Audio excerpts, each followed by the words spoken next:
It's a cold, rainy night in the walled city of Cordoba, medieval Spain.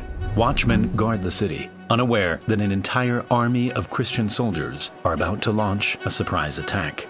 In a single night, they conquer the entire city, bringing the Muslim rule to an end. All over the land, Muslim cities were being conquered and taken over by the Christians. But amidst all of this, one city remained unconquered: Granada. Thanks to its strategic position and the enormous Alhambra Palace, the city was protected, and it remained untouched for another 200 years. To this day, the Alhambra Palace still stands as one of the most beautiful pieces of architecture ever made. But as you walk through the luxurious courtyards and hallways, you start to notice something even more special: the water.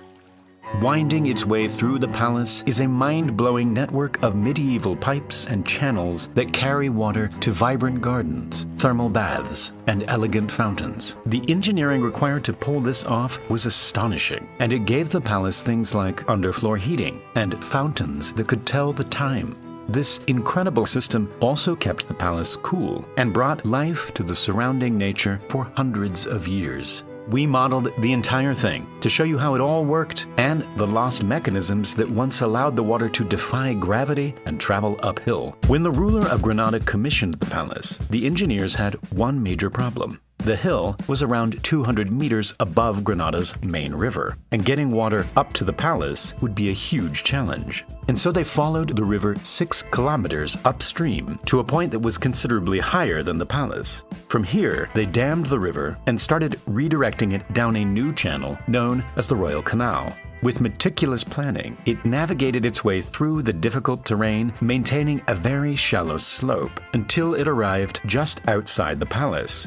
It was a huge amount of work, but this was only the beginning. The designers of the palace had big ideas: elegant fountains shooting out jets of water, bathing rooms with showers and underfloor heating, and clocks that were powered by water. All of this required much higher water pressure than the Royal Canal provided. And so to get around this, the engineers started digging out a large pool in an area much higher than the palace. Below this, the water from the Royal Canal would flow into an underground pipe and collect in a well 60 meters below the pool.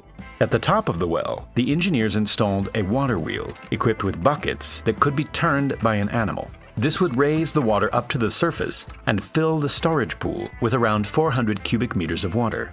Having all this water stored above the palace pressurized the entire system, and at the same time gave the palace a backup supply of water in times of drought. From here, the water passed over an aqueduct and into the palace, where things start to get really interesting.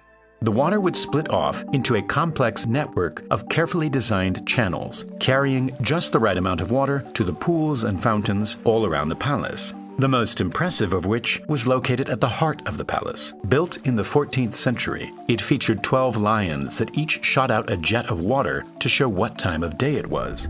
In order for the Alhambra central fountain to tell the time, the engineers came up with a very clever but simple design. The large bowl in the center of the fountain had 12 holes placed at very specific heights, each leading to a lion via a series of internal pipes. A central pipe would fill the bowl at a slow and constant rate, causing the water level to rise and activate the lions one by one.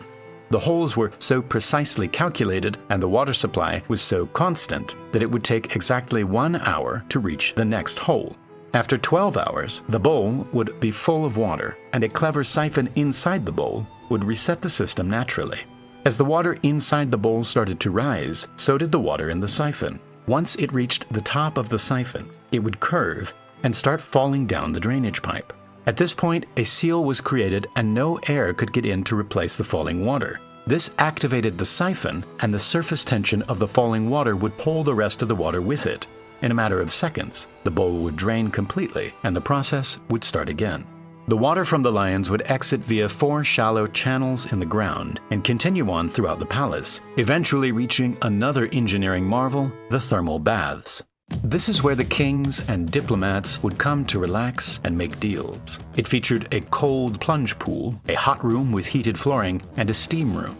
The water would enter a control room underground and pass through a copper boiler that was heated by burning wood. From here, the water would flow through pipes to various fountains and showers around the baths. To provide underfloor heating in the hot room, the steam from the boiler was directed through channels underneath the marble floor. Granada is an extremely hot part of Spain, but as the warm air blew over the pools and fountains, the water would evaporate, cooling the air surrounding the palace and making it a very comfortable place to be. Today, many of the clever water systems around the palace still work, and it's all thanks to the incredible engineers who made them hundreds of years ago.